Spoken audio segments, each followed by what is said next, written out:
All right, great. Very nice to meet everyone. My name is Florian Shkurti. I'm an assistant professor in computer science at the University of Toronto. And I wanted to chat a bit about learning for planning and perception in this family of methods called task and motion planning, which I think are extremely relevant to lab automation. And I think this is the right group to sort of discuss this and get a bit of feedback on this type of work. So I'm looking forward to your questions and the discussion later. So my research agenda has broadly three types of directions. One of them is how to get robots to perform scientific data collection. So how to enable them to collect useful data for scientists. And some of the issues here have to do with visual attention, search, and exploration. So where should robots look? Where should they direct their sensors to collect useful data? And what is useful data anyways? The other direction has to do with using advances in photorealistic simulation, not only from game engines like the ones we see here, but also in neural rendering and view synthesis that have come up from the computer vision community in the last few years, to actually have data-driven simulation that can be used for verifying controllers and policies learned in simulation to try to figure out whether they can transfer to the real world, or actually verifying an autonomous stack in simulation so that the probability of failure in simulation also means something in the real world. So how to certify robots in simulation. But the topic I'm going to talk about today has to do more with how to use machine learning for planning and control. And specifically, I'm going to talk about how to learn to plan in this domain called task and motion planning. So I'm going to be focusing on that. And the agenda today, I'm going to skip quite a few things here just to make time, but the broad agenda is how to make how to learn planning heuristics from offline and online data, how these planning heuristics can help with chemistry lab automation and biology lab automation. And I'm going to talk a bit about how to enable perception for this family of methods. All right, so what is task and motion planning? Let's suppose you have a robot arm, and the goal of the robot arm is to move the blue box and the green box from one station to another station. Unfortunately, there is this pesky gray box B2, which is in the way, and it doesn't allow, geometrically, it doesn't allow the arm to actually access the objects it is interested in. So the robot has to automatically come up with a plan where it has to move object B2 out of the way in an intermediate location that doesn't interfere with the goal, and then focus on manipulating objects B0 and B1. So coming up with this task plan is sort of like proving a theorem. You have to come up with an intermediate goal that wasn't specified by the user.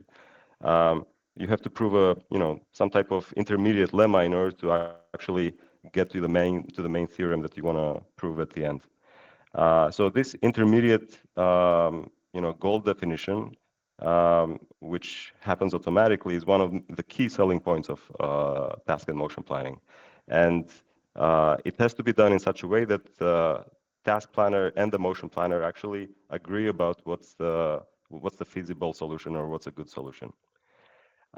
And you might appreciate that even in this hello world type of easy scenario, if you have a bunch of API calls supported by your robot, the action space for this planning problem is pretty large. So even for this simple scenario, you have 3 objects, 5 operations on the API calls, and you also have a continuous action space of, let's say, 5 joint angles on the robot arm, and you're planning over t time steps. So the planning problem is pretty large, even for this very, very simple scenario. There are many approaches for task and motion planning, but the 2 most dominant ones at the moment are logic geometric programming from Marc Toussaint, who's currently, I think, in Berlin, and PDDL stream, which was developed at MIT from Leslie Cabling and Tomás Lozano Perez and their student Keelan Garrett. So I'm going to talk a bit about the latter, so PDDL stream, and how we extended it and improved it. So what is this thing called PDDL? It's essentially a planning. It stands for Planning Domain Definition Language, and it's a way to reason about logic when you have planning problems. So we start with a definition of a predicate. A predicate is a Boolean function over objects. So a predicate is going to be true if the upper block is on top of the lower block. A predicate is going to be true if the arm is holding a block, and false otherwise. But a predicate can be evaluated on different objects. And you have a logical fact, which is, B1 is on top of B0. That's something you observe from the scene. It's a logical fact. And you have the abstract logical state, which is a collection of facts. So you have that object B1 is clear, there's nothing on top of it. B2 is clear, there's nothing on top of it, and the arm is empty, it is not holding anything. And you'd like to get to a logical goal state where B1 is on top of B2 and B0 is on top of B1. So the objects are stacked. So that could be your logical state. And the logical action is transitioning between these logical states. And in order to apply a logical action, you have to satisfy some preconditions. So in order to stack block 1 on top of block 2, the preconditions are that the arm has to be holding block 1 and block 2 has to be clear. And yeah, the difficult thing is that someone has to be specifying these preconditions and effects. So you have to think about the logic. But that's, with language models, that's slowly changing. And, you don't have to be as rigid about the logic as, you used to be. But one of the issues with these logical planners is that what's missing is any reasoning about geometry. So they don't reason about grass poses, placement poses, kinematics, motion planning, let alone dynamics. So this was how PDDL planners used to operate until a few years ago. And the MIT folks developed PDDL stream, which was a way to marry the discrete and the continuous, in the sense that you could combine discrete logical objects with continuous objects like poses and continuous states. And they did this by introducing the concept of a stream. A stream is a conditional generator with input parameters. So you can think of it like a yield statement in Python, where it produces a sample from a collection, or but the additional element here is that in addition to returning a sample, like in this case a pose for placing the block on the surface, you also get a logical fact which certifies that the block is actually of type world pose, and the block, the pose, the returned pose, is contained on the surface. So you get an additional logical fact. So you can sort of describe how these PDDL stream planners work using the following diagram. So you start with the initial state, and you have a set of optimistic facts. These are facts that the planner thinks are going to be true, but the motion planner has not confirmed that they are true. And you also have access to some true facts, which both the logical planner and the motion planner agree that they are true. So they've been grounded in the real world.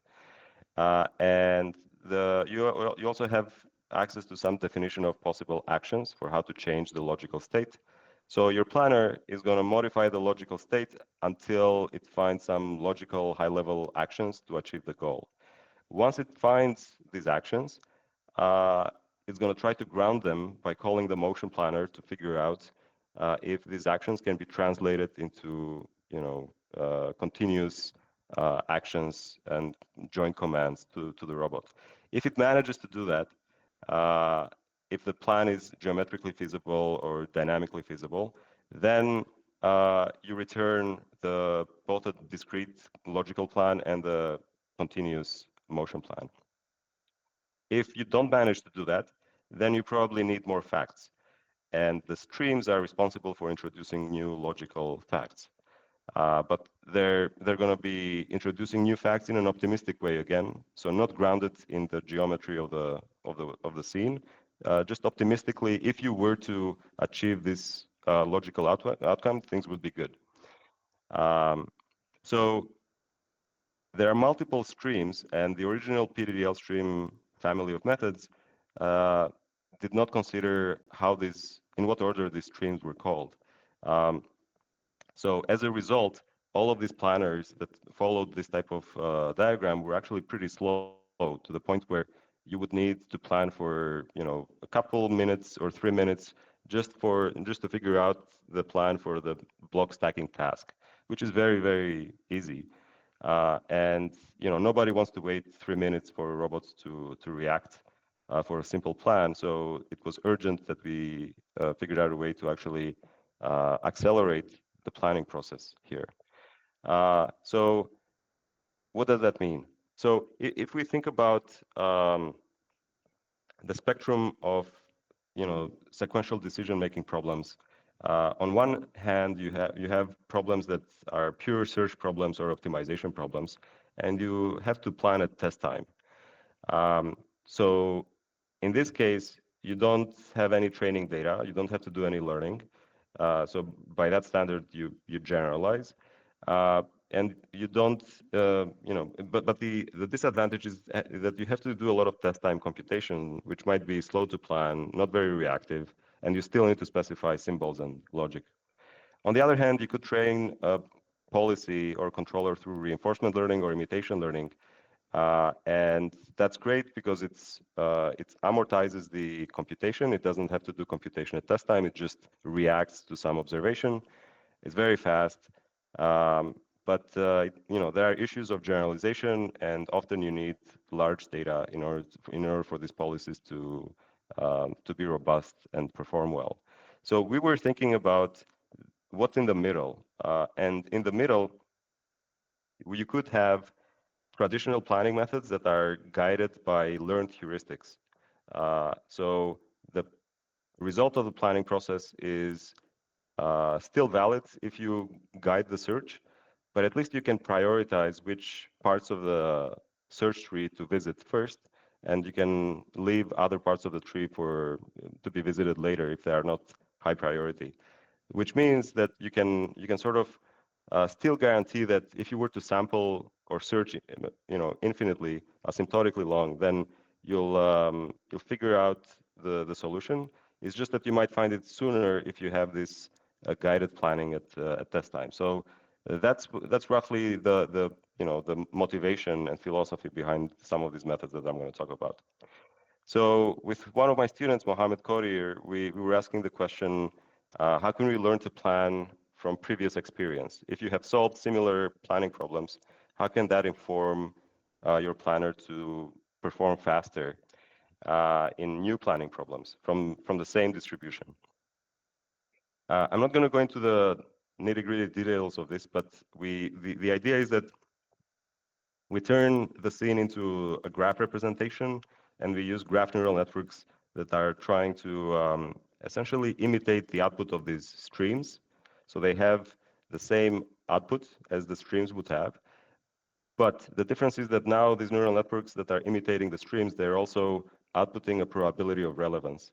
And this probability is essentially saying how relevant are these streams to a particular query to the planner. So streams with high probability should be prioritized, should be called first, and streams with lower, relevance score or predicted relevance score will be called later.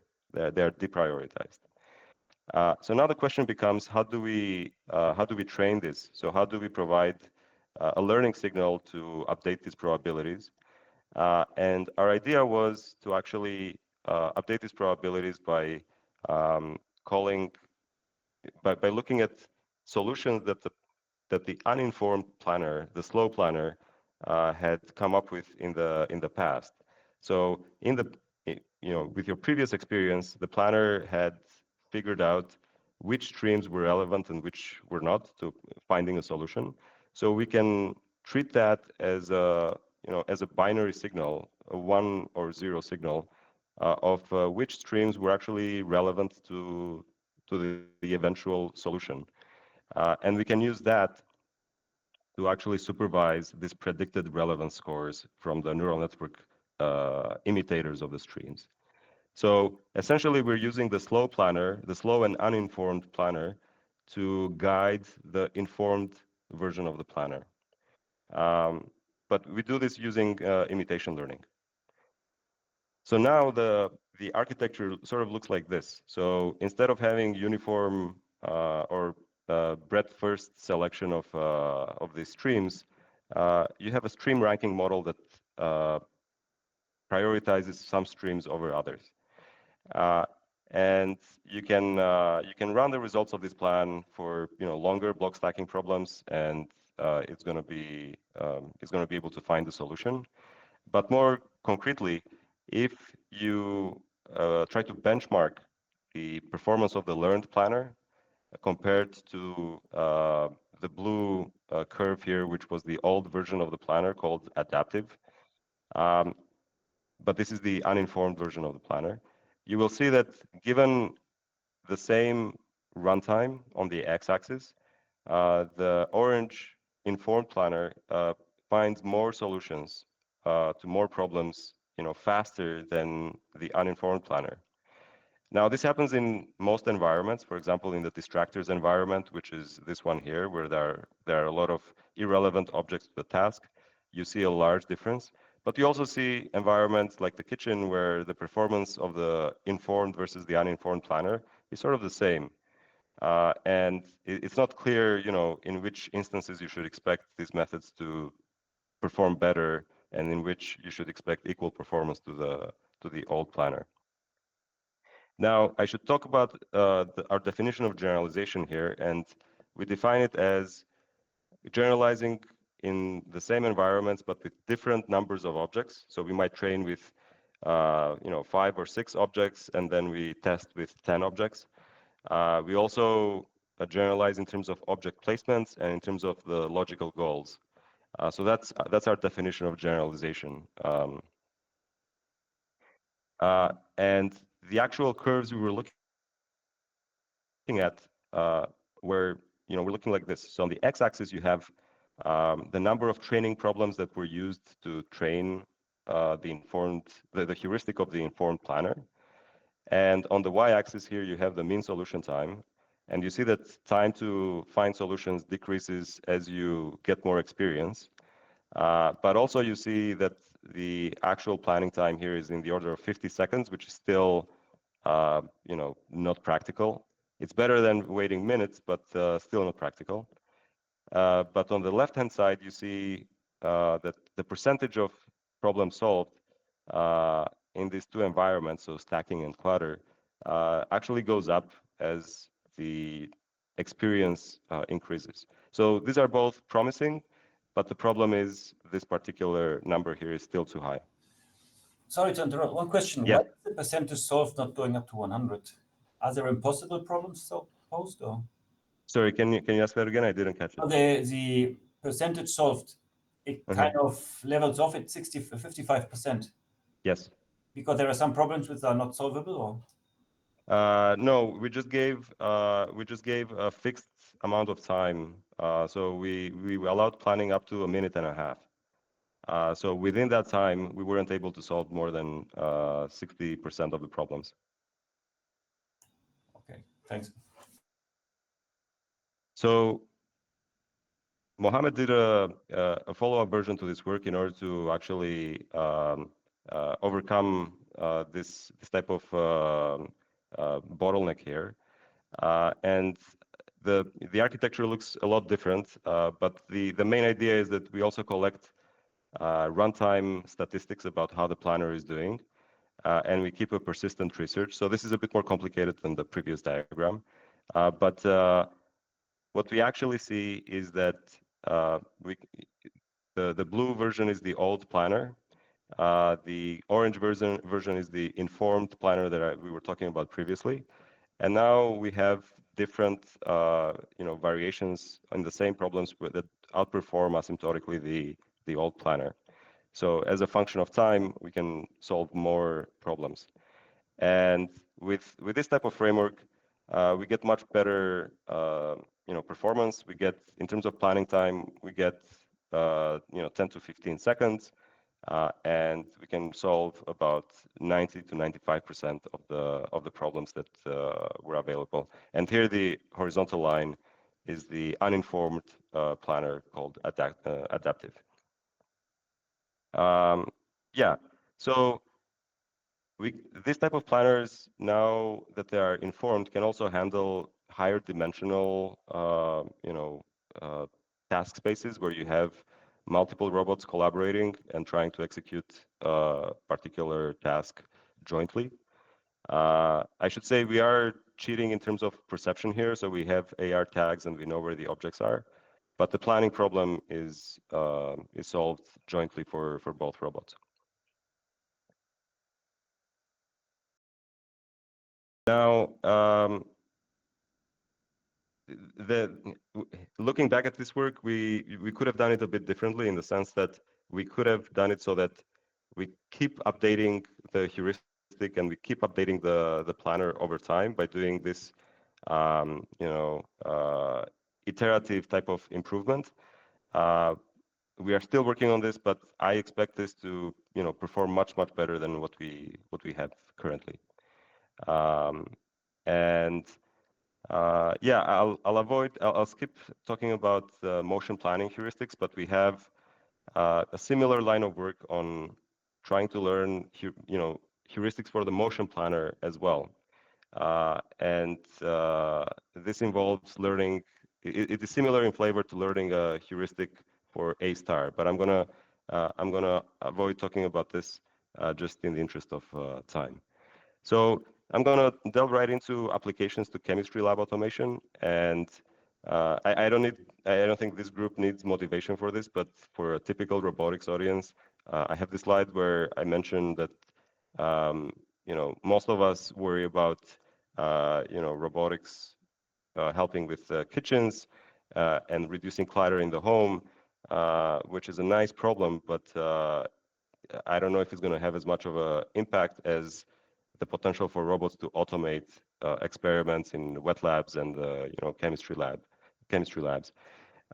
And so we definitely need more people paying attention to these types of problems. And the community is growing, but it is still the message is still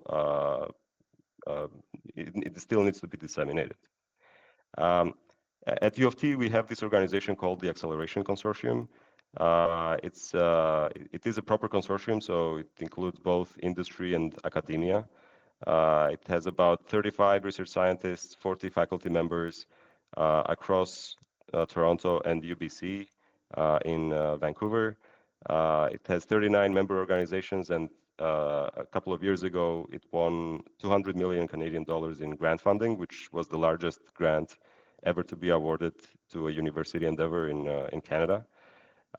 And this money goes towards hiring these permanent research scientists and turning this organization into the analog of U.S. national lab or focused research organization, so that you can hire faculty, you can train students, you can work with companies.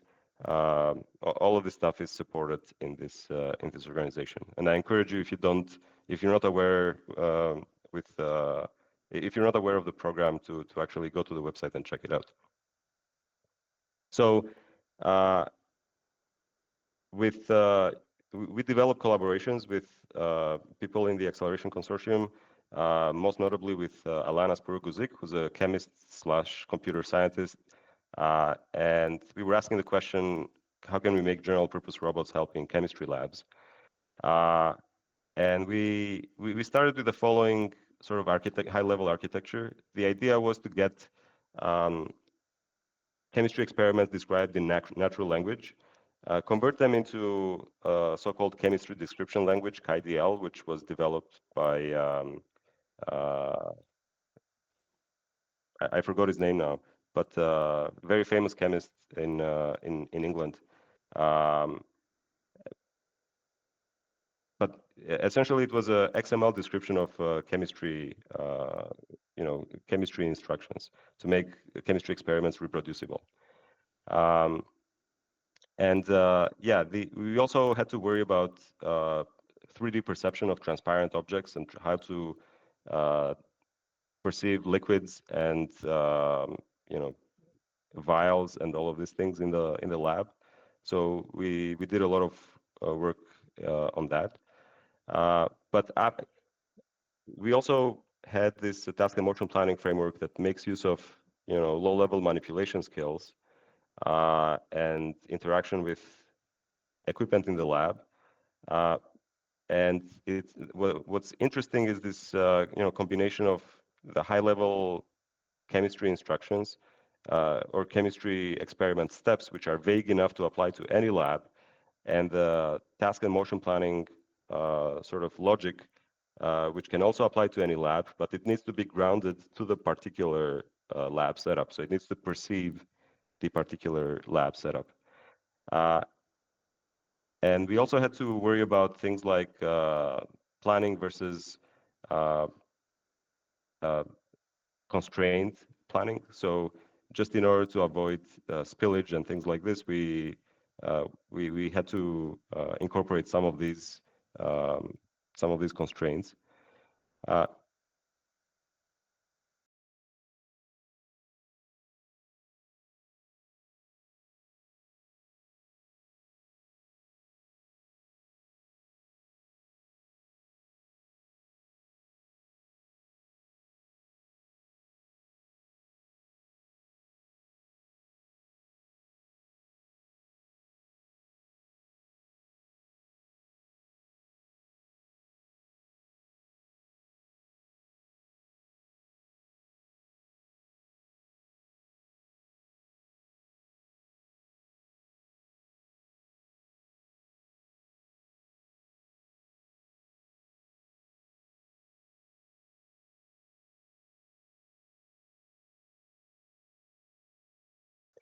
so we started with these types of experiments where, you know, they were simple chemistry experiments, uh, just to get our feet wet. But we quickly realized that, you know, pouring manually without a pipette was much less accurate than what we expected. So in future versions of these experiments, we actually resorted to using a pipette just to be able to be accurate.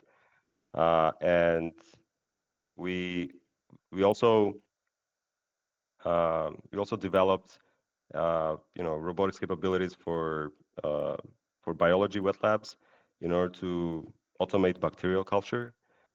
So here the robot is essentially putting liquid and bacteria in particular plates. So um,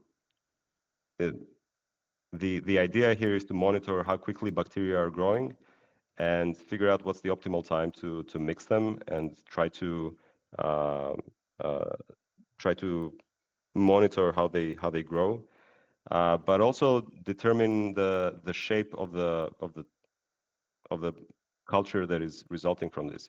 And the reason why we care about the shape and the morphology is that one of our collaborators, Dr. Milica Radicic, who's a professor in biomedical engineering at U of T, her expertise is in growing organoids.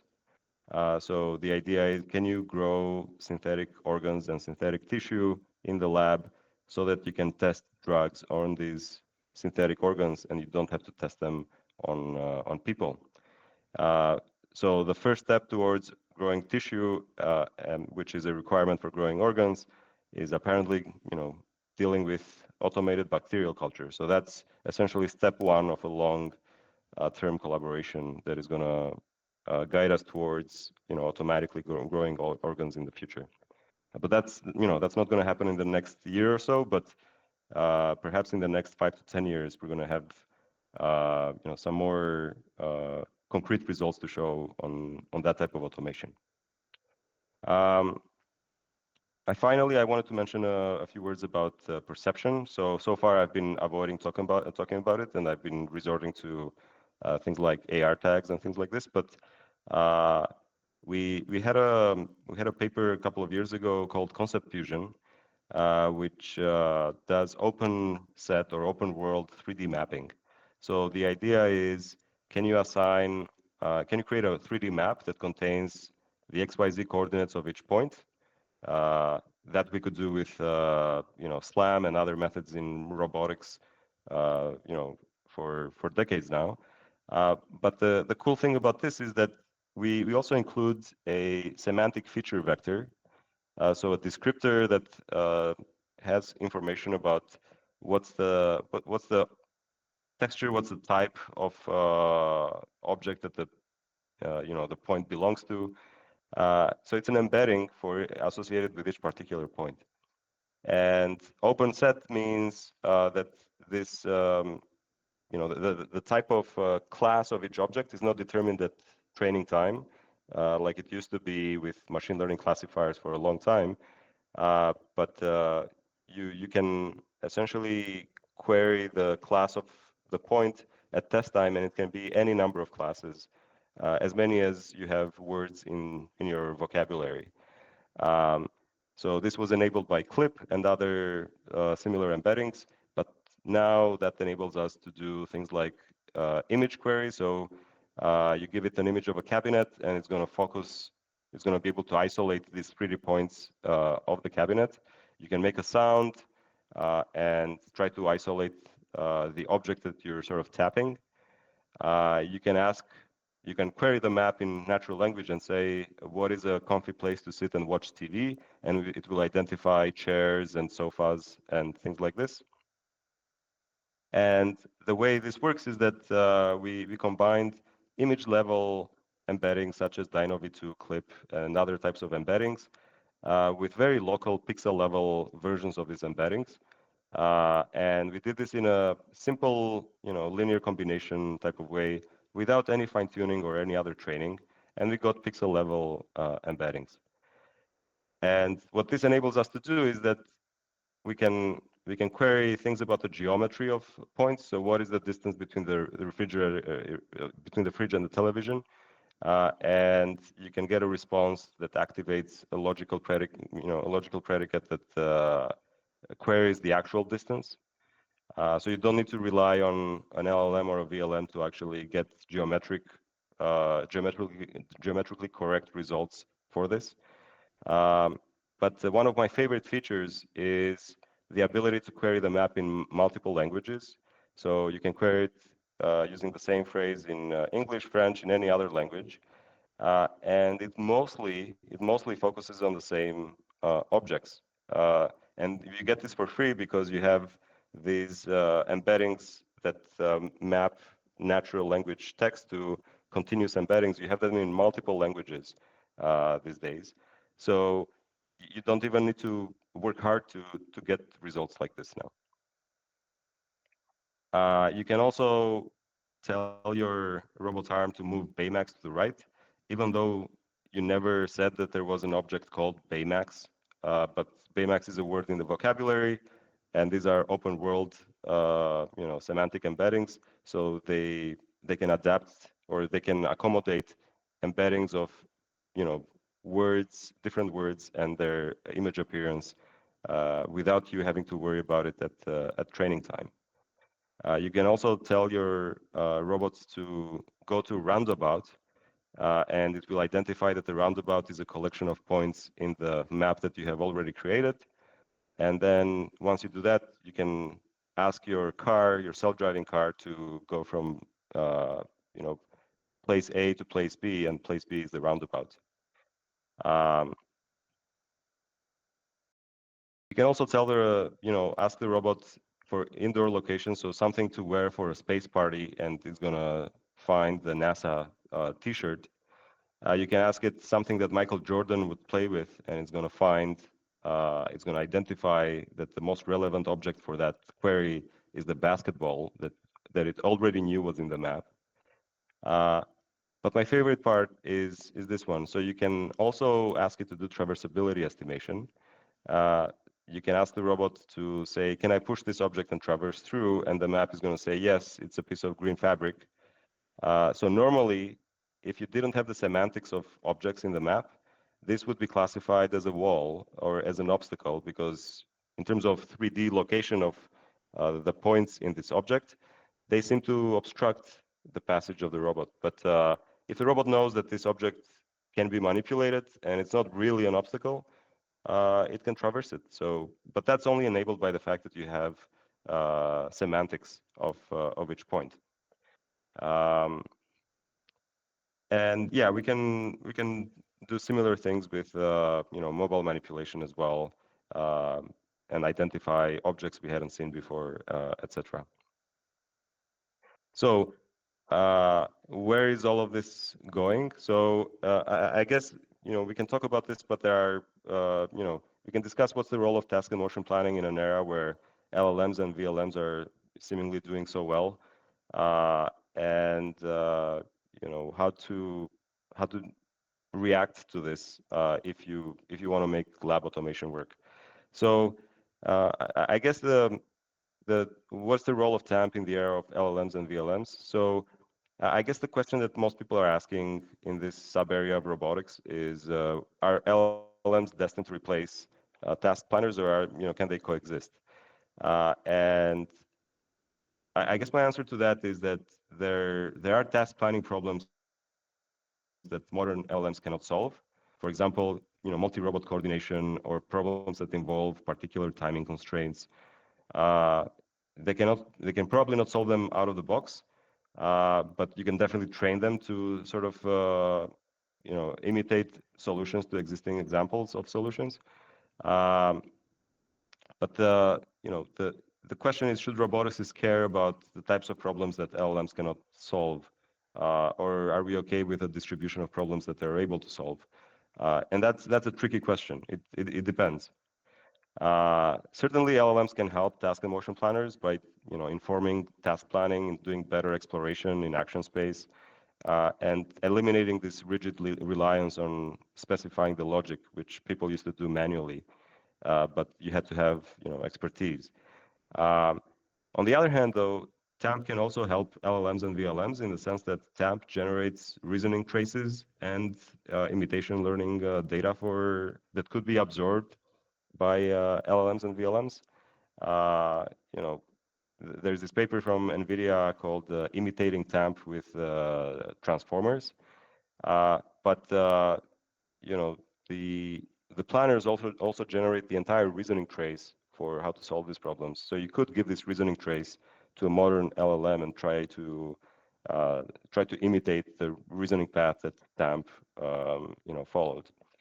Um, and TAMP can also act as a verifier of LLM reasoning chains, especially if they need to be grounded in the real world. Um, and it can also generate diverse trajectories for imitation. For example, we had this work with a few of my students and Fabio Ramos at NVIDIA, who we were working on generating a diverse set of solutions, uh, sort of like in billiards. You can get the white ball to hit the red ball a, in a vast number of ways, and still be able to achieve the result you want, which is the red ball goes to one of the holes. Uh, yeah, I think I'll skip all of this stuff, and I'll just thank my collaborators and just open the floor for questions, just in the interest of time. Yeah, thank you, Florian. A lot, very interesting. I will stop the